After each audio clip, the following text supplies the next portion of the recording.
وجهه الكريم أما بعد فأعوذ بالله من الشيطان الرجيم بسم الله الرحمن الرحيم رب اشرح لي صدري ويسر لي أمري واحلل عقدة من لساني يفقهوا قولي ربي زدني علما اللهم فقهني في ديني اللهم إني أسألك علما نافعا ورزقا طيبا وعملا متقبلا اللهم صل على محمد وعلى آل محمد كما صليت على إبراهيم وعلى آل إبراهيم إنك حميد مجيد اللهم بارك على محمد وعلى آل محمد كما باركت على إبراهيم وعلى آل إبراهيم إنك حميد مجيد 10 رمضان 8 ہجری کو رسول اللہ صلی اللہ علیہ وسلم نے مدینہ چھوڑ کر مکے کا رخ کیا۔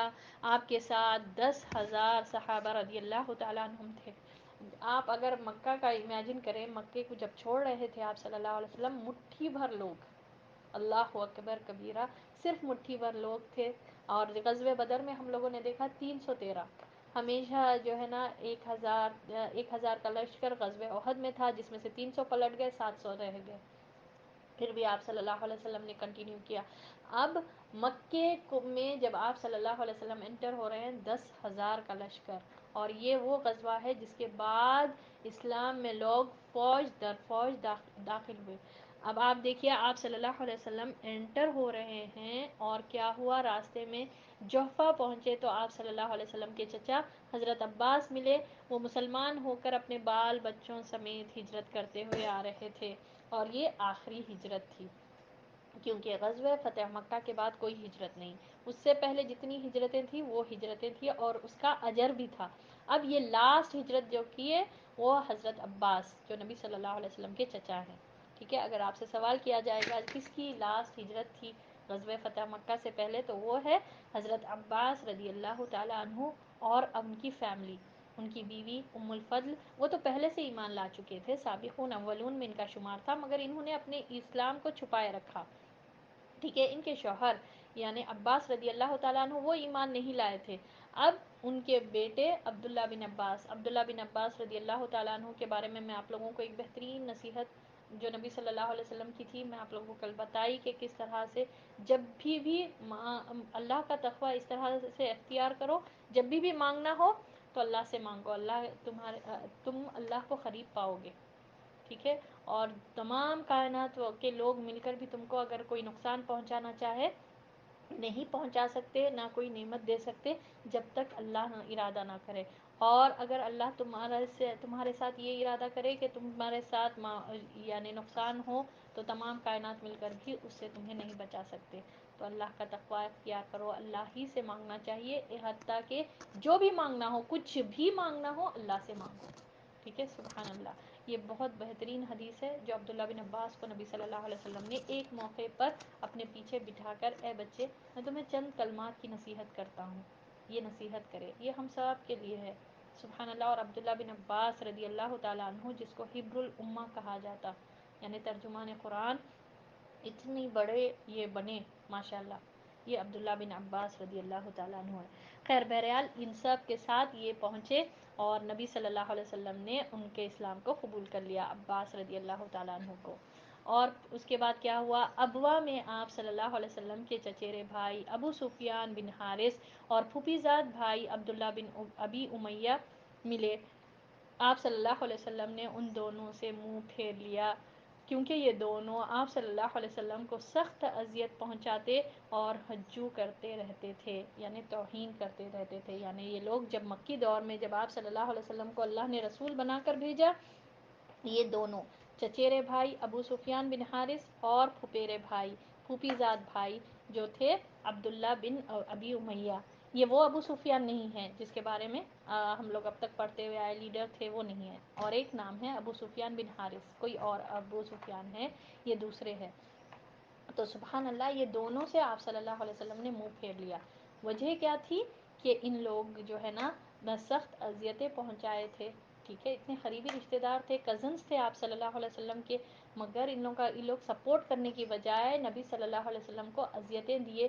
پھوپھیزاد بھائی تھے اور چچا زاد بھائی تھے، دونوں سے آپ صلی اللہ علیہ وسلم نے منہ پھیر لیا کیونکہ اپنوں سے دی ہوئی تکلیف ہے نا بہت زیادہ تکلیف دہ رہتی ہے. آپ صلی اللہ علیہ وسلم کتنوں کو معاف کرے سبحان اللہ. مگر اس موقع پر تکلیف ہوئی آپ صلی اللہ علیہ وسلم کو کہ آج آئے اتنے سال میرے ساتھ ایسا معاملہ کرے. تو آپ صلی اللہ علیہ وسلم نے ان سے منہ پھیر لیا. اس پر کیا ہوا؟ حضرت ام سلمہ رضی اللہ تعالی عنہا نے عرض کیا یا ایسا نہیں ہونا چاہیے کہ آپ صلی اللہ علیہ وسلم کے چچا زاد اور پھوپھیزاد بھائی ہی آپ کے یہاں سب سے بدبخت ہوں. سبحان اللہ کتنا بہترین مشورہ تھا. دیکھیے ام سلمہ رضی اللہ تعالی عنہا کا کہ انہوں نے کہا کہ ایسا نہیں ہونا چاہیے کہ یہ تو آپ کے اتنے قریبی رشتے دار ہے اور آپ اللہ کے رسول صلی اللہ علیہ وسلم کسی سے منہ پھیر لیں تو کیا بنے گا پھر ان لوگوں کا؟ تو پھر یہ تو بدبخت ہو جائیں گے، ان کے ساتھ تو غلط معاملہ ہوگا. اللہ کے رسول صلی اللہ علیہ وسلم اپنی وہ اذیتیں یاد کر کر، اپنی یہ لوگ جو تکلیفیں دیے وہ یاد کر کر آپ صلی اللہ علیہ وسلم نے منہ پھیر لیا. تو پھر ان کے ساتھ تو محروم ہو جائیں گے یہ لوگ. تو آج تو فتح مکہ کا ٹائم ہے اور یہ لوگ ایکس وائی زیڈ عام لوگوں کے ساتھ تو اچھا معاملہ ہو اور آپ کے کزنس آپ کے رشتہ دار ہیں. تو یہاں پر سلمہ رضی اللہ تعالیٰ عنہ کا دیکھیے کتنا بہترین مشورہ تھا. اچھا یہ بتائیے اور کون سے موقع پر سلمہ رضی اللہ تعالیٰ عنہ نے اچھا مشورہ دیا تھا؟ وسلم اتنے پریشان تھے، صحابہ رضی اللہ تعالیٰ عنہ کو 3 بار بولے اٹھو اور اپنا جو ہے نا سر منڈواؤ اور اپنے جانور قربان کرو، کوئی نہیں اٹھ رہا تھا. تو سبحان اللہ ام سلمہ رضی اللہ تعالیٰ عنہ ہی ہیں جس نے کہا کہ آپ کسی سے کچھ نہیں کریں، آپ خود کر دیں، پھر وہ لوگ آپ کو فالو کریں گے. اور ایسے ہی ہوا. تو بہرحال یہاں پر بھی کتنا اچھا مشورہ انہوں نے دیا کہ نہیں ایسا نہیں کریں، کیا آپ کے اتنے قریبی رشتہ دار ہیں یہ لوگ محروم رہ جائیں، یہ لوگ بدبخت ہو جائیں. اس کے بعد حضرت علی رضی اللہ تعالیٰ عنہ نے ابو سفیان بن حارث کو سکھایا کہ تم رسول اللہ صلی اللہ علیہ وسلم کے سامنے جاؤ اور ان سے وہی کہو جو برادران یوسف یعنی یوسف علیہ السلام کے بھائیوں نے حضرت یوسف علیہ السلام سے کہا تھا. کیا کہا تھا؟ سورۃ یوسف آیت نمبر 91 تاللہ لقد آثرک اللہ علینا وإن كنا الخاطئین. اللہ کی قسم اللہ نے آپ کو ہم پر فضیلت بخشی اور یقیناً ہم ہی خطا کار تھے. سبحان اللہ. نبی صلی اللہ علیہ وسلم کے سامنے جا کر سبحان اللہ ایسا وہ کریے. یہ کون بولے؟ حضرت علی رضی اللہ تعالیٰ عنہ بولے جا کر ایکسیپٹ کر لو، بتا لو اور اچھی بات کرو نبی صلی اللہ علیہ وسلم کے سامنے اور یہی کہو جو سورہ یوسف کی آیت نمبر 91 ہے. یوسف علیہ السلام کو ان کے بھائیوں نے کہا تھا کہ اللہ نے تم کو ہم پر فضیلت عطا کی ہے اور ہم ہی خطا کار تھے. ٹھیک ہے. تو اس پر ان لوگوں نے ایسا ہی کیا، یعنی انہوں نے ایسا ہی کیا. کون؟ یہ ابو سفیان بن حارث، انہوں نے ایسا ہی کیا. تو رسول اللہ صلی اللہ علیہ وسلم کا کردار دیکھیے. نبی صلی اللہ علیہ وسلم نے فرمایا لا تثریب علیکم اليوم یغفر اللہ لکم وہو ارحم الراحمین. آج تم پر کوئی سرزنش نہیں، اللہ تمہیں بخش دے گا اور وہ سب سے زیادہ رحم کرنے والا ہے. سورۃ یوسف آیت نمبر 92. یہ یوسف علیہ السلام نے کہا تھا اپنے بھائیوں کو. اتنی بڑی غلطی بھائیوں نے کی تھی، کوئی گناہ نہیں تھا، معصوم تھے یوسف علیہ السلام، مگر ان کو کنویں میں ڈالا گیا تھا حسد کی وجہ سے. وہ نہیں کر رہے تھے اور تکلیفیں پہنچائے جس کی وجہ سے یوسف علیہ السلام کتنے چیلنجز سے گزرے. مگر جب بھائیوں نے آ کر اپنی غلطی ایکسیپٹ کرے اور آ کر بولے کہ ہم سے گناہ ہو گیا، ہم ہی غلط ہے، اللہ نے آپ کو ہم پر فضیلت عطا کی ہے، تو یوسف علیہ السلام نے کیا کہا؟ لا تثریب علیکم اليوم. سبحان اللہ. یہ دیکھیے پورے پیغمبروں کی ہم کو جو جتنے بھی تھے وہ لوگوں کی قصص سے ہم کو بہت بڑے بڑے اسباق ملتے ہیں. ہم کہاں چھوٹے چھوٹے باتوں کو مائنڈ کر کر بڑے بڑے رشتوں توڑ لے کر بیٹھتے ہیں. اب آپ یہاں پر دیکھیے وہ جب جیسے ہی آ کر کہے تو نبی صلی اللہ علیہ وسلم جو منہ پھیر لیے تھے، نبی صلی اللہ علیہ وسلم نے کیا کہا؟ آج تم پر کوئی سرزنش نہیں، کوئی پکڑ نہیں، کوئی میں یہ نہیں کہوں گا کہ میرے ساتھ یہ تم لوگوں نے یہ کہا تھا، یہ مومنٹ پہ ایسا بولے تھے، وہ مومنٹ پہ ویسا بولے تھے، کچھ نہیں. اللہ تمہیں معاف کرے اور وہ سب سے زیادہ رحم کرنے والا ہے. اللہ اکبر کبیرہ. اس پر ابو سفیان نے آپ صلی اللہ علیہ وسلم کو چند اشعار سنائے، یعنی آپ صلی اللہ علیہ وسلم کو یہ جو ہے نا سبحان اللہ صلہ رحمی کے تعلق سے جب اس نے کچھ اشعار سنائے ہوں گے یہ ابو سفیان نے، تو آپ صلی اللہ علیہ وسلم کی اس میں شان میں اس نے کہے تو آپ صلی اللہ علیہ وسلم نے اس کو ایکسیپٹ کیا. تو یہاں سے ہم کو جو سمجھ میں آتا، جو لیسن سمجھ میں آتا، وہ صلہ رحمی کا. ٹھیک ہے، صلہ رحمی اسی کو کہا جاتا نا، جب کوئی آ کر اپنی غلطی ایکسیپٹ کرے اور معافی مانگے تو معاف کر دینا چاہیے. نہ میں زندگی بھر نہیں معاف کرتی ہوں، نہیں میرے سے ایسا ہو ہی نہیں سکتا، کرے ہی کیسا، اب تو قبر تک بھی میں جاؤں گی تو بھی نہیں معاف کروں گی. یہ آج کل ہمارے معاملات. نہیں معافی مانگے تو ہم کو معاف کر دینا چاہیے. اگر آپ کے دل میں جو ہے نا بس ان کی طرف سے دل کو وہ رکھے اور ان کے حق میں بہترین دعا کرتے رہے. اور یہ یاد رکھے وہ آیت جو سورۃ النور کی ہے، جس میں ابو بکر رضی اللہ تعالیٰ عنہ بھی بولے کہ میں کبھی نہیں معاف کروں گا. تو اللہ نے کیا فرمایا، کیا تمہیں یہ پسند نہیں ہے کہ اللہ تمہیں معاف کر دے؟ معاف کر دینا چاہیے، ہم کو معاف کر دینا چاہیے. اگر جو ہے نا یہ معاف کر دینا، آپ سوچئے نبی صلی اللہ علیہ وسلم پہلے تو منہ پھیرے، تکلیف ہوئی تھی آپ صلی اللہ علیہ وسلم کو کہ یہ میرے اپنے ہو کر میرے ساتھ اتنا برا معاملہ کرے، سمجھے نہیں میری چیز کو، میں تو ان کو حق لے کر آیا تھا. آپ صلی اللہ علیہ وسلم حق پر تھے، ہم تو بعض وقت غلط ہو کر اکڑ جاتے، اڑ جاتے وہ بات پر. اب یہاں پر تو آپ صلی اللہ علیہ وسلم اتنی بہترین خیر خواہی کرے، اللہ کے رسول ہے، آخرت کی فکر کرے، سبحان اللہ. مگر اس کے باوجود جب یہ لوگ آ کر ایکسیپٹ کرے تو آپ صلی اللہ علیہ وسلم معاف کرے. اور معاف کرنے کے کا یہ نہیں بولے کہ ہاں تم لوگ کرے ہی کیسا، چاندو ٹھیک ہے یہ کرے، تم یہ ایسا کرے تھے، وہ مومنٹ پہ یہ کرے تھے. کوئی کاؤنٹ نہیں کرے، کوئی یہ بولے نہیں کہ ہاں ایسے دن ایسا تکلیف پہنچائے تھے، میرے کو کتنی تکلیف ہوئی تھی. نہیں، اللہ تعالیٰ کیا فرمایا اللہ کے رسول صلی اللہ علیہ وسلم نے کہ آج تم پر کوئی پکڑ نہیں ہے، جاؤ تمہیں معاف کر دیا، اللہ تمہیں معاف کرے. تمہیں سبحان اللہ، یہ ایک بہت بڑی بڑی صفت ہم کو پتہ چلتی ہے. اور یہ ہے نا صلہ رحمی کا بھی کانسیپٹ. صلہ رحمی ایک بہت بڑی چیز ہے، بہت بڑی چیز ہے. جو قطع رحمی کرتا اس کو جو ہے نا جنت کی خوشبو بھی اللہ تعالیٰ نہیں وہ کرے گا. سبحان اللہ. جبکہ جنت کی خوشبو کئی میل فاصلے سے آ جائے گی مسلمانوں کو، اور یہ جو ہے نا اللہ تعالیٰ جب خوشبو سے محروم کر دے گا تو سوچیے آپ. یہ قطع رحمی بہت بڑا وہ ہے، گناہ ہے، کبیرہ گناہ ہے. نہیں کرنا چاہیے کسی کے ساتھ قطع تعلق کرنا، بالکل یہ جو ہے نا نہیں کرنا چاہیے. اللہ ہم سب کو عمل کی توفیق عطا فرمائے. اور یہ ہے نا اس میں دل کی وسعت پتہ چلتی کہ آپ کا دل ہے نا اتنا تنگ نہ ہو کہ ہم کسی کو چھوٹی غلطی کو بھی معاف نہ کریں. اب یہ اتنے بڑے بڑے غلطیاں ہیں، آپ سوچیں اس سے بڑی غلطی کیا ہے کہ اللہ کے رسول صلی اللہ علیہ وسلم کو اذیت پہنچا رہے ہیں. اس سے بڑی کیا ہو سکتی؟ کیا کوئی ہمارے رشتے، ہم اتنے سچے اور اتنے حق پر ہو سکتے کہ ہم اپنے آپ کو نہیں وہ کریں؟ ہم بھی آگے بڑھیں، دل بڑا کریں. اور یہ بہت بڑی وسعت کی بات ہے بھائی، کسی کو معاف کرنا. یہ بہت جس کے پاس بہت بڑا دل ہوتا وہی معاف کر سکتا. تکلیفیں ہوتی ہے، غم تکلیفیں ہر کسی کے ساتھ لگے ہوئے ہے، ہوتا. ہم جو ہے نا اونچ نیچ ہر گھر میں رہتی، ہر معاملات میں ہوتے، مگر ہم کو چاہیے کہ معاف کر دے. اور جب کوئی پہنچے تو اس کو سنائے نہیں، پورا سنا کر معاف نہیں کرے، بلکہ پہلے ہی اس میں اچھا ٹھیک ہے میں نے معاف کر دیا، یا پھر اللہ تمہیں معاف کر دے. یہ بہت بڑی صفت ہے، بہت بڑی وسعت والی بات ہوتی. بہرحال آپ صلی اللہ علیہ وسلم نے ان دونوں کو معاف کر دیا اور ان کو کہا کہ وعلیکم السلام ورحمۃ اللہ. جب آپ صلی اللہ علیہ وسلم قدید پہنچے اور دیکھا کہ لوگوں پر روزہ گرا گزر رہا ہے تو روزہ کھول دیا اور لوگوں کو بھی کھولنے کا حکم دیا. کیوں؟ اب دیکھیں کیوں روزے سے تھے. سبحان اللہ، 10 رمضان میں ہوا یہ غزوہ فتح مکہ. 10واں رمضان چل رہا تھا اور ہم کو معلوم ہے رمضان میں روزے جو ہے نا رہتے تھے. تو اب مسلمان جو ہے نا جب سفر کی وجہ سے روزہ گرا گزر رہا تھا تو آپ صلی اللہ علیہ وسلم نے بھی روزہ کھول دیا اور لوگوں کو بھی کھولنے کا حکم دیا.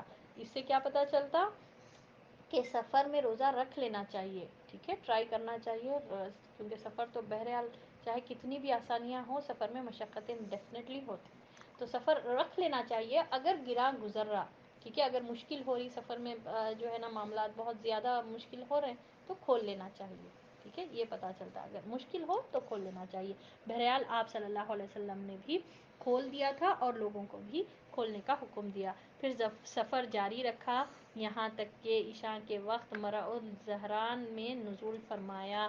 آپ صلی اللہ علیہ وسلم کے حکم سے لشکر نے الگ الگ آگ جلائی تھی، یوں 10,000 آگ جلائی گئی اور حضرت عمر رضی اللہ تعالیٰ عنہ کو پہرے پر مقرر فرمایا. ٹھیک ہے. اب آپ صلی اللہ علیہ وسلم مکے کے قریب آتے گئے. جب مکے کے بالکل قریب آ گئے تو آپ صلی اللہ علیہ وسلم نے حکم دیا کہ سب لوگ اپنی ایک مشال جلائیں. ٹھیک ہے. جسٹ امیجن 10,000 آگ جلائی گئی، ہاتھ میں جو ہے نا سب کے مشال، اور کیا لگ رہا تھا ہوگا یہ لشکر. سبحان اللہ. امیجن تو سوچے تو کہیں یہ نظارہ کیسا منظر دکھ رہا تھا ہوگا. اب ہم مشالیں نہیں، 10,000 بلب ایٹ اے ٹائم روشن رہے تو سوچے آپ کتنا زبردست منظر لگ رہا تھا ہوگا. تو نبی صلی اللہ علیہ وسلم یہ حکم دیے تو سب لوگوں نے آگ جلائی اور عمر رضی اللہ تعالیٰ عنہ اس کے اوپر پہرے پر مقرر تھے. ادھر ابو سفیان خوف اور اندیشے کے عالم میں نکلا. اسے کچھ پتہ نہ تھا. کیوں پتہ نہیں تھا؟ کیونکہ کانفیڈینشیل خفیہ رکھا گیا تھا یہ معاملہ. آپ صلی اللہ علیہ وسلم نے خفیہ رکھا تھا تو معلوم ہی نہیں کہ اب ایک مشال 10,000 کا مشال لے کر، آگ لے کر لوگ آ رہے ہیں مکے کی طرف. تو ابو سفیان لیڈر تھا مکے کا، قریش کا لیڈر، وہ نکلا یہ آخر کیا ہے بھائی، کون لوگ آ رہے ہیں، اسے کچھ پتہ نہ تھا. اس کے ساتھ حکیم بن حزام اور بدیل بن ورقہ بھی تھے، یعنی مکہ کے دو اور لیڈر. حکیم بن حزام خدیجہ رضی اللہ تعالیٰ عنہ کے بھتیجے تھے، تو یہ اور بدیل بن ورقہ بھی تھے. آگ دیکھی تو کہنے لگا آج جیسی آگ ہے اور لشکر تو میں نے کبھی نہیں دیکھا ہے. بدیل نے کہا یہ خزاعہ ہیں. ابو سفیان نے کہا خزاعہ اس سے کہیں کم اور ذلیل ہیں کہ ان کی آگ اور ان کا لشکر ہو. سبحان اللہ. اب ان کو پتہ نہیں تھا کہ اتنا بڑا لشکر کس کا ہے، تو اب اس میں جو ہے نا سمجھ میں نہیں آ رہا تھا. ایسا آگ اور ایسا لشکر میں نے آج تک نہیں دیکھا. ٹھیک ہے. یہ لوگ بات کر لے رہے ہیں. لیڈرز باہر نکل کر دیکھے تو دیکھا کہ مکے کی طرف یہ لوگ آگے بڑھ رہے تھے. تو بدیل نے کہا شاید خزاعہ کے لوگ ہوں گے، ہم لوگوں نے اٹیک کیا تھا، ہم لوگوں نے وہ کرا تھا، وہ خزاعہ اتنے پورے لوگوں کو لے کر آئے. تو ابو سفیان نے کہا نہیں، خزاعہ میں یہ ہمت نہیں ہے. ٹھیک ہے. بنو خزاعہ اس سے بہت کم ہے کہ یہ لوگ ہمارے مکے کے خلاف اتنا بڑا لشکر لے کر آئے، ان میں یہ تو طاقت اور یہ ہے ہی نہیں. ٹھیک ہے. اس طرح سے اب ابو سفیان دربار نبوت میں اس وقت حضرت عباس رضی اللہ تعالیٰ عنہ نبی صلی اللہ علیہ وسلم کے خچر پر چکر لگا رہے تھے. آواز سنی تو پہچان گئے اور کہا ابو حنظلہ یعنی ابو سفیان. اس نے کہا ابو الفضل یعنی عباس رضی اللہ تعالیٰ عنہ. کہا ہاں. اب ہوا کیا کہ ابو سفیان جو ہے نبی صلی اللہ علیہ وسلم کے خچر پر چکر لگا رہے تھے. عباس رضی اللہ تعالیٰ عنہ نبی صلی اللہ علیہ وسلم کے خچر پر، یعنی آپ صلی اللہ علیہ وسلم کے پاس جو خچر تھا اس پر وہ چکر لگا رہے تھے. اور جب ہے نا ابو سفیان اور یہ جو ساتھ میں حکیم بن حزام اور بدیل، سمجھ میں نہیں آ رہا تھا کہ کیا کون لوگ آ رہے ہیں بھائی اتنا بڑا لشکر لے کر. جب یہ لوگ قریب پہنچے تو عباس رضی اللہ تعالیٰ عنہ کو دیکھے. ٹھیک ہے. اور عباس رضی اللہ تعالیٰ عنہ اور ابو سفیان دونوں بہت کلوز فرینڈس تھے. اب آپ دیکھیے یہاں پر ایک انٹرسٹنگ ہم کو پتہ چلتا کہ کیسا ہوا معاملہ. عباس رضی اللہ تعالیٰ عنہ کو دیکھ کر بولے کہ ابو حنظلہ. ٹھیک ہے. اور جو ہے نا ان کو دیکھ کر بولے ابو الفضل. دونوں ایک دوسرے کو اب بول رہے اپنی کنیت سے پہچان رہے. تو یہاں پر انہوں نے کہا ہاں. ٹھیک ہے. عباس رضی اللہ تعالیٰ عنہ نے کہا ہاں. اس نے کہا کیا بات ہے، میرے ماں باپ تجھ پر قربان. حضرت عباس رضی اللہ تعالیٰ عنہ نے کہا یہ رسول اللہ صلی اللہ علیہ وسلم ہے لشکر سمیت. ہائے قریش کی تباہی. واللہ اس نے کہا اب کیا ترکیب ہے، میرے باپ تجھ پر قربان. اب عباس اور ابو سفیان کے بیچ میں بات ہو رہی. عباس رضی اللہ تعالیٰ عنہ اور ابو سفیان. ابو سفیان ابھی تک ایمان نہیں لائے. ابو سفیان دیکھ کر بولے عباس تم ہو؟ عباس نے کہا ہاں ابو سفیان میں ہوں.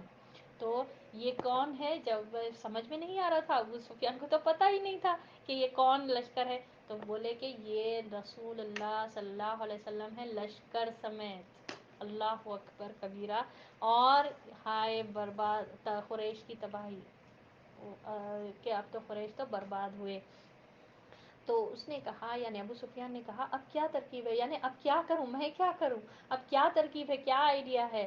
تو حضرت عباس رضی اللہ تعالیٰ عنہ نے کہا اگر تمہیں پا گئے تو تمہاری گردن مار دیں گے، لہٰذا اس خچر پر پیچھے بیٹھ جاؤ، میں تمہیں رسول اللہ صلی اللہ علیہ وسلم کے پاس لے جاتا ہوں. ٹھیک ہے. اب عباس رضی اللہ تعالیٰ عنہ نے کہا کہ دیکھو اب تو یہ تو نبی صلی اللہ علیہ وسلم اتنے بڑے لشکر کے ساتھ آ گئے، اب تو تمہیں پکڑیں گے تو تمہاری تو گردن ہی اڑا دیں گے، تو میرے پاس آ جاؤ، یعنی میں امان دیتا ہوں، تم میرے ساتھ پیچھے میرے خچر پر بیٹھ جاؤ، میں تمہیں رسول اللہ صلی اللہ علیہ وسلم کے پاس لے کر جاتا ہوں۔ دیکھیے اب یہ دوستی کا بھی سمجھ میں آتا کس طرح عباس رضی اللہ تعالیٰ عنہ ابو سفیان کو پہلے تو امان دیے، پہلے تو بولے کہ دیکھو بہت بڑا لشکر ہے، تم کو تو پکڑیں گے تو مار دیں گے۔ اب کیا ہوا اس کے بعد، تمہیں پکڑیں گے تو مار دیں گے، لہٰذا تم میرے پیچھے بیٹھ جاؤ، میں تمہیں رسول اللہ صلی اللہ علیہ وسلم کے پاس لے جاتا ہوں۔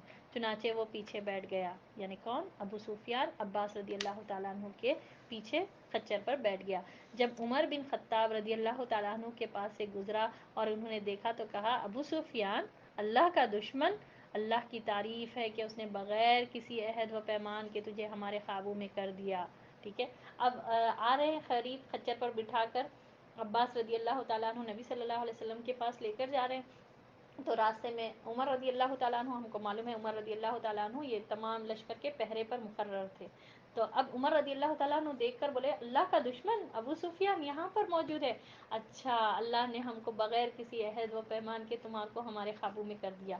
اب اس کے بعد کیا ہوتا، اس کے بعد انہوں نے رسول اللہ صلی اللہ علیہ وسلم کی طرف دوڑ لگائی، کس نے؟ عمر رضی اللہ تعالیٰ عنہ، وہ اب بھاگ رہے ہیں پیدل اور یہ لوگ خچر پر ہے، ادھر حضرت عباس رضی اللہ تعالیٰ عنہ نے خچر کو ایڑ ماری، چنانچہ وہ رسول اللہ صلی اللہ علیہ وسلم کے پاس پہلے پہنچ گئے، کیونکہ وہ خچر پر تھے اور عمر رضی اللہ تعالیٰ عنہ پیدل دوڑ کر گئے۔ اب یہ دونوں بھاگ رہے، ٹھیک ہے، امیجن کریے عباس کے ساتھ ان کے دوست ابو سفیان، اور ادھر عمر رضی اللہ تعالیٰ عنہ، دونوں بھاگ کر نبی صلی اللہ علیہ وسلم کے پاس گئے، مگر یہ لوگ خچر پر رہنے کی وجہ سے یہ لوگ پہلے پہنچ گئے۔ پھر حضرت عمر رضی اللہ تعالیٰ عنہ داخل ہوئے، انہوں نے پہنچتے ہی آپ صلی اللہ علیہ وسلم سے ابو سفیان کی گردن مارنے کی اجازت چاہی، ایز یوزول ابو سفیان، یہ عمر رضی اللہ تعالیٰ عنہ کا کردار دیکھیے، اب تو میرے کو اجازت دیجیے کہ میں تو اس کی گردن ہی اڑا دوں گا۔ تو حضرت عباس رضی اللہ تعالیٰ عنہ نے کہا، میں نے اسے پناہ دے رکھی ہے، اور رسول اللہ صلی اللہ علیہ وسلم کا سر مبارک پکڑ لیا اور کہا، آج رات میرے سوا کوئی اور آپ صلی اللہ علیہ وسلم سے سرگوشی نہیں کرے گا۔ سبحان اللہ۔ اب آپ دیکھیے، امیجن کریے، نبی صلی اللہ علیہ وسلم ہے اپنے خیمے میں، جہاں پر بھی آپ صلی اللہ علیہ وسلم موجود تھے وہاں پر تینوں انفیکٹ تینوں میں، یہ تو خچر پر بیٹھے ہوئے تھے ابو سفیان، کچھ نہیں بولے، اور یہ ادھر جا رہے ہیں، ادھر عمر رضی اللہ تعالیٰ عنہ بولے، او اللہ کا دشمن ہے، یہاں پر آ گیا، تو وہ فوری دوڑ کر نبی صلی اللہ علیہ وسلم کے پاس بھاگے۔ عباس رضی اللہ تعالیٰ عنہ پہلے پہنچ گئے، اور ادھر پہلے پہنچے تو یہ جو ہے نا عمر رضی اللہ تعالیٰ عنہ اتنے میں داخل ہو گئے اور بولے کہ میرے کو اجازت دیجیے، میں تو ابو سفیان کی اب گردن ہی اڑا دوں گا۔ تو نبی صلی اللہ علیہ وسلم خاموش ہے، ابھی کسی کو کچھ نہیں بول رہے، تینوں انٹر ہو گئے، اور اب یہاں پر عباس رضی اللہ تعالیٰ عنہ کیا کرے، بولے کہ میں امان دے رکھا ہوں، یہ ابو سفیان کو میں نے امان دی ہے، یعنی میری ذمہ دار، میرے ذمہ اس میں ہے، اس میں ہے، امان میں ہے، سیکیورٹی میں نے دی ہے اس کو۔ تو بہرحال اور نبی صلی اللہ علیہ وسلم کا سر پکڑ لیا، ٹھیک ہے، سر پکڑ لے کر اپنی طرف پلٹا لے کر بولے کہ کوئی کسی کی بھی بات نہیں سننا۔ بعض وقت ہوتا نا کہ کوئی ایسا ہو جا رہا، بحث ہو رہی، بات ہو رہی، تو آپ میری بات سنیے، آپ میری طرف دیکھیے، پلٹا لیتے نا کسی کو اپنے، اسی طرح عباس رضی اللہ تعالیٰ عنہ نے نبی صلی اللہ علیہ وسلم کا سر مبارک پکڑ کر اپنی طرف پلٹا لیا اور کہا کہ آج کوئی آپ سے نہیں بات کرے گا، صرف میں ہی بات کروں گا۔ اب ابو سفیان کھڑے ہوئے ہیں، اب آپ سوچئے عمر رضی اللہ تعالیٰ عنہ اور عباس رضی اللہ تعالیٰ عنہ، اب یہاں پر عباس رضی اللہ تعالیٰ عنہ نے کیا کہا کہ اب میں ہی آپ سے سرگوشی کروں گا۔ حضرت عمر رضی اللہ تعالیٰ عنہ نے بار بار اجازت چاہی، لیکن رسول اللہ صلی اللہ علیہ وسلم خاموش رہے، آپ صلی اللہ علیہ وسلم خاموش رہے، اور بار بار عمر رضی اللہ تعالیٰ عنہ فورس کرے، نہیں اجازت دیجیے، میں تو اس کو ختم کر دوں گا، میں تو ابو سفیان کو ختم کر دوں گا، مگر رسول اللہ صلی اللہ علیہ وسلم خاموش رہے۔ پھر حضرت عباس رضی اللہ تعالیٰ عنہ نے کہا، اسے اپنے حضرت عباس رضی اللہ تعالیٰ عنہ سے کہا، اسے اپنے ڈیرے پر لے جاؤ، صبح میرے پاس لے آنا۔ اتنا ہی نبی صلی اللہ علیہ وسلم نے کہا کہ اپنے ساتھ رکھو عباس، اور صبح لے کر آنا۔ چچا کو بولے کہ اے چچا، اس کو یعنی ابو سفیان کو اپنے ساتھ رکھو اور صبح میرے پاس لے آنا۔ پھر جب صبح خدمت نبوی صلی اللہ علیہ وسلم میں حاضر کیا تو آپ صلی اللہ علیہ وسلم نے فرمایا، ابو سفیان، تم پر افسوس، کیا اب بھی تمہارے لیے وقت نہیں آیا کہ تم جان سکو کہ اللہ کے سوا کوئی الہ نہیں؟ ابو سفیان نے کہا میرے ماں باپ آپ صلی اللہ علیہ وسلم پر فدا، آپ صلی اللہ علیہ وسلم کتنے بردبار، کتنے کریم اور کتنے خویش پرور ہیں، اگر اللہ کے ساتھ کوئی الہ ہوتا تو اب تک تو میرے کچھ کام آیا ہوتا. ٹھیک ہے، رات بھر کا ٹائم دیے آپ صلی اللہ علیہ وسلم، بولے کہ عباس رضی اللہ تعالیٰ عنہ کو اپنے ڈیرے پر لے کر جاؤ، اپنے خیمے میں اپنے ٹینٹ میں لے کر جاؤ اور صبح لے کر آنا. صبح جب آئے نبی صلی اللہ علیہ وسلم نے فرمایا ابو سفیان ہائے افسوس، ٹھیک ہے، کیا ہے اب تک تمہیں سمجھ میں نہیں آیا کہ اللہ کے سوا کوئی الہ نہیں ہے؟ تو ابو سفیان کا جواب دیکھیے آپ کہ آپ کتنے بردبار ہے، کتنے کریم اور کتنے خویش ہے. کیونکہ آپ صلی اللہ علیہ وسلم بات کرے ابو سفیان سے، بول دیا نہیں کہ جاؤ اس کی گردن اڑا دو، پہلے تو رکھنے اسٹے کرو بولے عباس رضی اللہ تعالیٰ عنہ کے پاس. پھر اس کے بعد آئے تو بولے کہ کیوں ابھی تک تم ایمان نہیں لائے، ابھی تک تم کو سمجھ میں نہیں آیا کہ اللہ کے سوا کوئی عبادت کے لائق نہیں. تو سبحان اللہ، اس پر ابو سفیان نے کہا آپ کتنے بردبار ہے، یعنی کتنے سافٹ کائنڈ ہارٹڈ ہیں آپ، کتنے نرم ہیں اور کتنے خویش پرور ہیں، یعنی کتنے اچھے دل والے ہیں. اگر اللہ کے ساتھ کوئی الہ ہوتا تو اب تک میرے کچھ کام آیا ہوتا، یعنی رات بھر سے اب تک میرا کچھ تو کام ہو جاتا، میرا بن جاتا. تو اس نے کتنی زبردست بات کی ابو سفیان نے. پھر آپ صلی اللہ علیہ وسلم نے فرمایا ابو سفیان تم پر افسوس، کیا اب بھی وقت نہیں آیا کہ تم جان سکو کہ میں اللہ کا رسول ہوں؟ ابو سفیان نے کہا اس بات کے متعلق تو ابھی بھی دل میں کچھ نہ کچھ کھٹک ہے، یعنی کچھ ابھی بھی ہے، ابھی بھی ایمان کا یہ جو ہے نا، پہلے اللہ کے سوا کوئی معبود نہیں ہے اس بات کو مان لیا، لا الہ الا اللہ کلیئر ہے اس کو، ابو سفیان کو. محمد الرسول اللہ پر تھوڑا اس بات کی کٹک ہے. اور یہاں پر آپ دیکھیے ابو سفیان کی سچائی، وہ چاہتا تو کہہ دیتا، حالانکہ اتنے بڑے لشکر سمیت آیا، ڈرا نہیں وہ ابو سفیان، ٹھیک ہے، لیڈر ہے، ابھی بھی مشرک ہے، مگر وہ جو ہے نا بولے کہ نہیں ابھی بھی میرے کو ہے نا اس کے تعلق سے کچھ ڈاؤٹ ہے، کچھ کنفیوژن ہے، ابھی بھی میں پورا یقین نہیں ہے. سچ سچ اس نے کہا ابو سفیان نے. اور اس پر حضرت عباس رضی اللہ تعالیٰ عنہ نے کہا اس سے پہلے کہ تمہاری گردن ماری جائے اسلام لاؤ. چنانچہ ابو سفیان مسلمان ہو گیا اور حق کی شہادت دی. حضرت عباس رضی اللہ تعالیٰ عنہ نے کہا اے اللہ کے رسول صلی اللہ علیہ وسلم، ابو سفیان اعزاز پسند ہے، اسے کوئی اعزاز دیجئے، یعنی اسے کچھ آنر کیجئے. تو آپ صلی اللہ علیہ وسلم نے فرمایا ہاں، جو ابو سفیان کے گھر میں گھس جائے اسے امان ہے، اور جو اپنا دروازہ اندر سے بند کر لے اسے امان ہے، اور جو مسجد حرام میں داخل ہو جائے اسے امان ہے، یعنی یہ لوگ کو ساتھ کچھ نہیں کیا جائے گا. تو اب دیکھیے یہاں پر عباس رضی اللہ تعالیٰ عنہ کا کردار، بولا کہ جب ابو سفیان نے کہا کہ نہیں میرے کو ابھی بھی کٹک ہے اس بارے میں کہ آپ کو اللہ کا رسول ماننے میں، تو عباس رضی اللہ تعالیٰ عنہ نے کہا کہ اس سے پہلے کہ تمہاری گردن اڑا دی جائے، کیونکہ عمر رضی اللہ تعالیٰ عنہ آلریڈی بول رہے تھے کہ میرے کو اجازت دیجیے کہ میں اس کی گردن ہی اڑا دوں، تو تمہاری گردن اڑا دی جائے تم اسلام لاؤ. تو یہ مسلمان ہو گیا، اس نے حق کی شہادت کی. سبحان اللہ، یہاں پر آ کر ابو سفیان نے اسلام قبول کر لیا، لیکن ابھی کھٹک بھی تھی. اور دیکھیں سبحان اللہ کس طرح یہ کھٹک دور ہوتی ہے، آگے چل کے ہم پڑھیں گے. تو بہرحال عباس رضی اللہ تعالیٰ عنہ کا کردار دیکھیے، اپنے دوست کو لاسٹ مومنٹ تک بھی وہ کر رہے ہیں. اور یہاں پر بولے کہ اے اللہ کے رسول صلی اللہ علیہ وسلم، حالانکہ بھتیجے ہیں، ٹھیک ہے، اے اللہ کے رسول صلی اللہ علیہ وسلم، ابو سفیان کو اعزاز بہت پسند ہے، لیڈر ہے تو ایک رہتا نا کہ آنر کرنا، یہ کچھ کرنا. تو نبی صلی اللہ علیہ وسلم نے کہا کہ اچھا، تو ابو سفیان کے گھر میں جو داخل ہو گیا اس کے لیے بھی امان ہے. اب ابو سفیان کے گھر میں کتنے لوگ جائیں گے بھائی، لاکھوں کی تعداد میں یہاں پر رہتے مکے میں لوگ. تو اس پر آپ صلی اللہ علیہ وسلم نے فرمایا جو دروازہ اندر سے بند کر لے، یعنی جو بھی اپنے گھر میں اندر گھس کے بھی دروازہ بند کر لے اس کے لیے بھی امان ہے، اور جو مسجد حرام میں داخل ہو جائے اس کے لیے بھی امان ہے. ٹھیک ہے، یہاں تک ہوا. اب آگے کریں، مسجد حرام میں انٹر ہو رہے ہیں. اسی صبح رسول اللہ صلی اللہ علیہ وسلم مکہ روانہ ہوئے، اور حضرت عباس رضی اللہ تعالیٰ عنہ کو حکم دیا کہ ابو سفیان کو وادی کے تگنائے پر، یعنی کہ ایک تنگ حصے پر کھڑا کر دے، پہاڑ کے ناکے کے پاس دور روکے رکھے، تاکہ وہاں سے گزرنے والی خدائی فوجیں کو ابو سفیان دیکھ سکیں. یعنی یہ جو لشکر نکل رہا تھا انصار اور مہاجرین کا اتنا بڑا لشکر جو نکلا، تو نبی صلی اللہ علیہ وسلم نے کہا عباس رضی اللہ تعالیٰ عنہ کو کہ ابو سفیان کو اونچائی پر تھوڑا جو ہے نا پہاڑ کی اونچائی پر ٹھہرائے اور ایسی جگہ پر ٹھہرائے جہاں سے یہ پورا لشکر کا گزرنا وہ دیکھ سکے.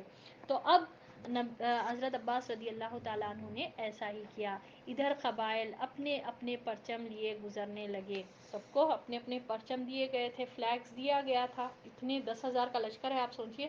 اور ایک ایک کو گروپ بنا دیا گیا تھا، اور آپ صلی اللہ علیہ وسلم کے حکم کے حساب سے وہ لوگ اپنے اپنے جھنڈے. اور یہ جھنڈے کتنی بڑی شان ہوتی ہے، آپ دیکھیں کبھی کسی جلوس دیکھے ہوں گے، 10,000 کی تعداد میں نکل رہا تو ساتھ میں پرچم نکل رہا، تو ایک عجیب سی فیلنگ ہوتی نا کہ یہ ریپریزنٹ کرتا.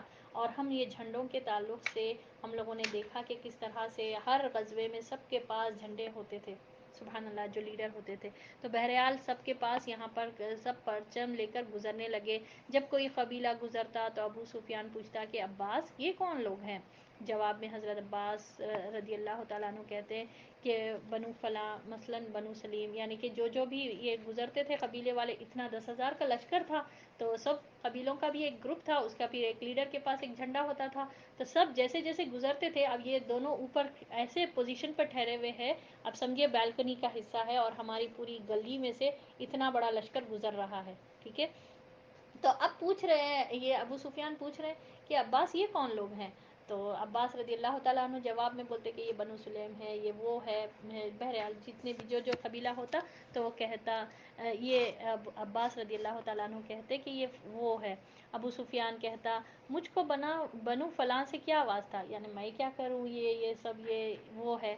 تو پھر یہاں تک کہ انصار کا دستہ گزرا جس کا پرچم حضرت سعد بن عبادہ رضی اللہ تعالیٰ عنہ اٹھائے ہوئے تھے. انہوں نے کہا ابو سفیان آج خون ریزی اور مار دھاڑ کا دن ہے، آج کعبہ حلال کیا جائے گا. ابو سفیان نے کہا عباس پامالی کا دن مبارک ہو. پھر رسول اللہ صلی اللہ علیہ وسلم اپنے سبز دستے میں تشریف لائے. آپ صلی اللہ علیہ وسلم مہاجرین اور انصار کے درمیان فروکش تھے. یہاں صرف لوہے کی باڑ دکھائی دے رہی تھی. اللہ اکبر کبیرہ. اب آپ صلی اللہ علیہ وسلم مہاجرین اور انصار، ٹھیک ہے، رائٹ سائڈ مہاجرین، لیفٹ سائڈ انصار، بیچ میں آپ صلی اللہ علیہ وسلم ایز اے لیڈر سبز دستے میں یعنی کہ گرین ڈریس میں آپ صلی اللہ علیہ وسلم پہن کر نکلے. اور آپ صلی اللہ علیہ وسلم کو جب دیکھے تو سعد بن عبادہ رضی اللہ تعالیٰ عنہ وہاں سے گزرے. تو سعد بن عبادہ رضی اللہ تعالیٰ عنہ نے کہا کہ آج جو ہے نا ابو سفیان، آج خون ریزی اور مار دھاڑ کا دن ہے، آج کعبہ حلال کیا جائے گا. ٹھیک ہے، سورۃ البلد، لا اقسم بہذا البلد وانت حل بہذا البلد. آپ کو کچھ دیر کے لیے، نبی صلی اللہ علیہ وسلم نے کیا فرمایا، کچھ دیر، کچھ ساعت کے لیے مکہ میں جو ہے نا لڑائی کی اجازت اللہ نے دے دی تھی، حلال کر دیا تھا، کیونکہ یہاں پر لڑائی جھگڑا کرنا حلال نہیں ہے. کچھ دیر کے لیے، پھر بعد میں اس کی وہی حرمت باقی رہی جو تا قیامت تک رہے گی، کہ یہاں پر لڑائی جھگڑے کرنا، یہاں پر گناہ کے کام کرنا، فسق کے کام کرنا، حتیٰ کہ ایک چھوٹی جو ہے نا مکوڑے اور کیڑوں کو بھی مارنا گناہ ہے. ٹھیک ہے، تو سبحان اللہ. اب یہاں یہ سعد بن عبادہ نے ایسا کہا تو انہوں نے پلٹا کہ ابو سفیان نے کہا عباس مبارک ہو پامالی کا دن، آج تو جیت کا دن ہے. تو پھر رسول اللہ صلی اللہ علیہ وسلم جب نکلے تو جب دیکھے کہ سبحان اللہ کہ ایسا لگ رہا تھا کہ لوہے کی باڑ دکھائی دے رہی تھی، ہر ایک کے ہاتھ میں تلوار تھی، تو لگتا تھا کہ ایک باڑ ہے کیا. سبحان اللہ، کوئی چیز جو ہے نا ایک ساتھ پورے لوگ مل کے کیری کر رہے ہیں، اور نبی صلی اللہ علیہ وسلم بیچ میں ہے، اور اطراف میں سبحان اللہ right side and left side مہاجرین ہیں، انصار اور مہاجرین ہیں. تو ایسا لگتا تھا کہ لوہے کی باڑ کی طرح. ابو سفیان نے کہا سبحان اللہ عباس یہ کون لوگ ہیں؟ حضرت عباس رضی اللہ تعالیٰ عنہ نے کہا یہ انصار اور مہاجرین کے جلوہ میں رسول اللہ صلی اللہ علیہ وسلم تشریف فرما ہے. ابو سفیان نے کہا بھلا ان سے محاذ آرائی کسے طاقت رہے، کسے طاقت رہے، تمہارے بھتیجے کی بادشاہت تو بڑی زبردست ہو گئی. حضرت عباس رضی اللہ تعالیٰ عنہ نے کہا یہ بادشاہت نہیں نبوت ہے. اس نے کہا اب تو جی ہاں، یعنی اس موقع پر کھٹک دور ہو گئی. سبحان اللہ، نبی صلی اللہ علیہ وسلم کی کتنا حکمت تھی، دیکھیے کھٹک تھی اس کو، نبی صلی اللہ علیہ وسلم ایسے ہی نہیں چھوڑ دیے، ٹھیک ہے. تو یہ ابو سفیان کو کھٹک ہے بول کر جب وہ بتائے تو نبی صلی اللہ علیہ وسلم نے کیا کہا، ٹھیک ہے عباس آپ ان کو اوپر کی طرف ایسی جگہ پر کھڑا کرے کہ تاکہ پورا یہ دیکھیں، پورے لشکر کو وہ دیکھے. اور جب نبی صلی اللہ علیہ وسلم نکلے انصار اور مہاجرین کے جلوم میں، ایسا لگتا تھا کہ لوہے کی باڑ ہے. جب وہ دیکھے یہ ابو سفیان تو بولے کہ واقعی میں آپ تمہارے بھتیجے کی بادشاہت تو بہت بڑی ہے بھائی، واقعی میں بادشاہت ہے یہ. تو عباس رضی اللہ تعالیٰ عنہ نے کہا یہ بادشاہت نہیں نبوت ہے. اللہ اکبر. اس پر اس نے کہا اب تو جی ہاں، اب تو مان گیا، جو کھٹک تھی وہ پوری مکمل طور پر دور ہو گئی ابو سفیان کی. پھر اس نے رسول اللہ صلی اللہ علیہ وسلم کو حضرت سعد رضی اللہ تعالیٰ عنہ کی بات بتلائی. یعنی ابو سفیان نے کہا کہ سعد نے ایسا کہا کہ آج تو دن جو ہے نا خون ریزی کا ہے، جو کعبہ آج حلال کیا جائے گا. تو آپ صلی اللہ علیہ وسلم نے فرمایا سعد رضی اللہ تعالیٰ عنہ نے غلط کہا، آج کعبے کی تعظیم کی جائے گی، آج کعبے کو غلاف پہنایا جائے گا. اور پرچم حضرت سعد سے لے کر ان کے صاحبزادے قیس رضی اللہ تعالیٰ عنہ کے حوالے کر دیا. یعنی آج خون ریزی کا کچھ بھی دن نہیں ہوگا، آج تو کعبے کی تعظیم ہوگی. کعبے کے اطراف میں جو بتیں تھے ان سے کعبے کو پاک کیا جائے گا اور کعبے کو آج غلاف پہنایا جائے گا. سبحان اللہ. کب ہوا یہ دیکھیے کیسا وہ منظر تھا ہوگا، اور آپ صلی اللہ علیہ وسلم نے کیا بات کہی اور کس طرح سے ان کے پاس سعد بن عبادہ رضی اللہ تعالیٰ عنہ کی جو یہ بات تھی اس کو نبی صلی اللہ علیہ وسلم نے ڈینائی کیا. نہیں نہیں، آج یہاں پر خون ریزی وغیرہ کچھ نہیں ہوگی، آج تو کعبے کی تعظیم ہوگی.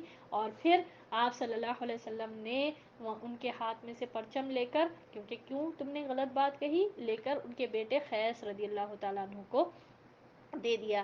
نبی صلی اللہ علیہ وسلم کے گزرنے کے بعد ابو سفیان تیزی سے مکہ پہنچا، یعنی مکے کے اندر انٹر ہوا اور نہایت بلند آواز سے پکارا قریش کے لوگوں یہ محمد صلی اللہ علیہ وسلم ہے، تمہارے پاس اتنا بڑا لشکر لے کر آئے ہیں کہ مقابلے کی تاب نہیں. سبحان اللہ. کون پکار رہا ہے؟ یہ وہ ابو سفیان ہے جس نے نظر مانی تھی بدر کے بعد کہ میں تو ایسے نہیں بیٹھوں گا جب تک یہ مدینے پر اٹیک نہ کر دوں. یہ وہ ابو سفیان ہے جس کی وجہ سے غزوہ احد میں اتنا نقصان ہوا. یہ وہ ابو سفیان ہے جس کے ایمان لانے پر محمد صلی اللہ علیہ وسلم نے اس کو آنر کیا.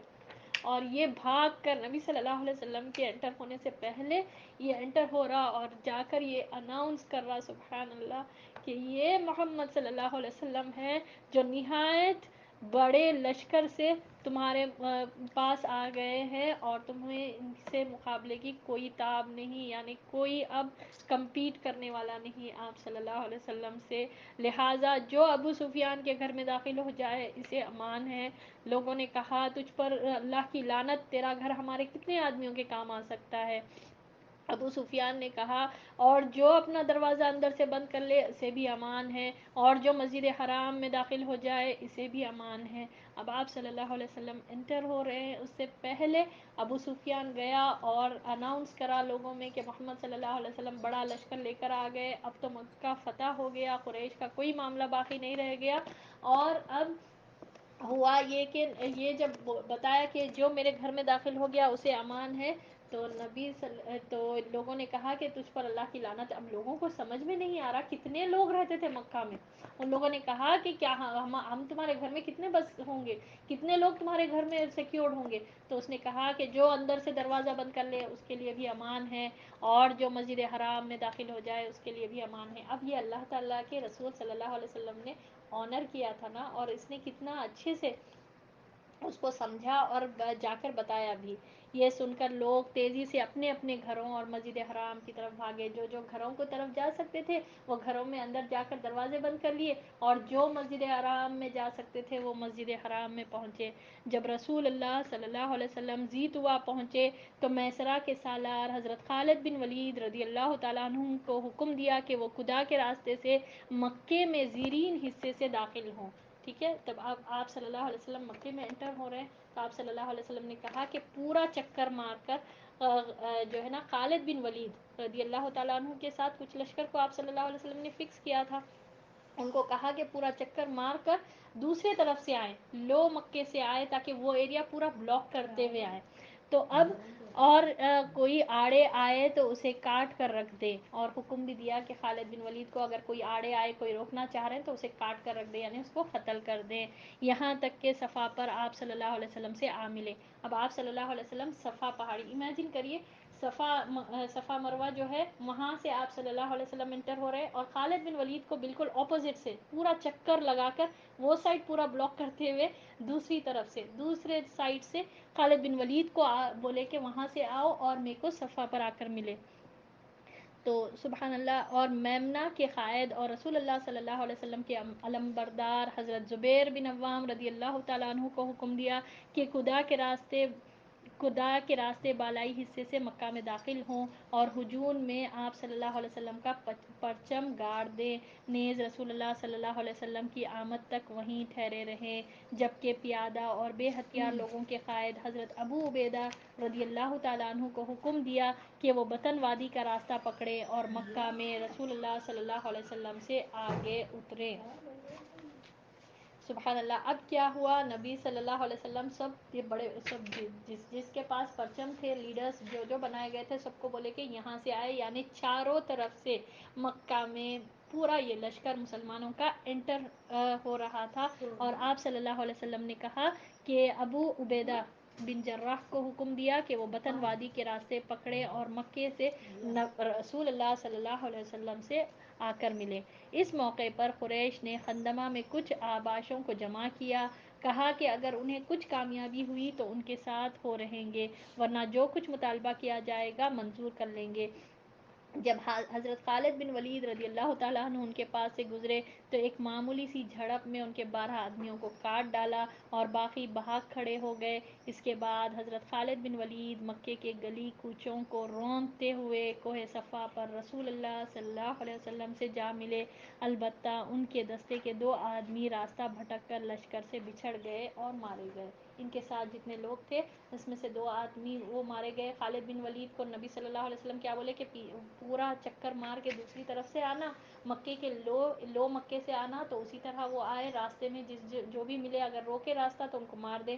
تو کچھ لوگ روکے رکھے تھے، اوباش کے قسم کے لوگ جمع ہو گئے تھے، تو چھوٹی سی جھڑپ میں خالد بن ولید، سبحان اللہ، سوچے آپ وہ صلح حدیبیہ میں یہ وہی خالد بن ولید ہے جو خدا کے راستے پر بلاک کر کے مسلمانوں کو بلاک کرے تھے، اب وہاں سے ہی سبحان اللہ خالد بن ولید رضی اللہ تعالیٰ عنہ وہاں پر سے جو ہے نا راستے میں جو بھی مل رہے ہلکی سی جھڑپ سے لوگوں کو ختم کرے، اور سبحان اللہ نبی صلی اللہ علیہ وسلم سے آ کر صفا پر ملے۔ اب اتنا بڑا لشکر یہاں پر صفا پہاڑی کے پاس جمع ہو رہا ہے۔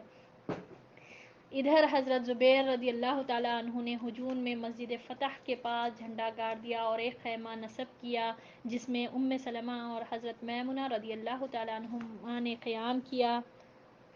ٹھیک ہے، ہم یہیں تک رکھتے ہیں انشاءاللہ باذن اللہ، کیونکہ یہ جو ہے نا غزوہ فتح مکہ کا انشاءاللہ ہم کل دیکھیں گے کہ کس طرح یہ معاملہ ہوا، آپ صلی اللہ علیہ وسلم کی انٹری کس طرح سے ہوئی، اور سبحان اللہ یہ کتنی بڑی فتح تھی۔ اب یہاں پر ہمارا ٹائم بھی ہو چکا ہے، انشاءاللہ کل یہیں پر تک رکھ کر ہم وہ جو ایکسائٹمنٹ، جو ایموشنز، جو فیلنگز کے ساتھ انشاءاللہ کل ہم کریں گے کلاس۔ اللہ سے دعا ہے کہ اللہ تعالیٰ اپنی کروڑوں رحمتیں اور سلام اور درود نبی صلی اللہ علیہ وسلم پر نازل فرمائے، اور اہل و عیال پر، اور آپ صلی اللہ علیہ وسلم کے تمام اصحاب رضی اللہ تعالیٰ عنہم پر نازل فرمائے، آمین یا رب العالمین۔ وآخر الدعوانا ان الحمد للہ رب العالمین۔ سبحان ربک رب العزت عما یصفون وسلام علی المرسلین والحمد للہ رب العالمین۔ سبحان ربک رب العزت عما یصفون وسلام علی المرسلین والحمد للہ رب العالمین۔ سبحانک اللہم وبحمدک، نشہد ان لا الہ الا انت، نستغفرک ونتوب الیک۔ السلام علیکم ورحمۃ اللہ وبرکاتہ۔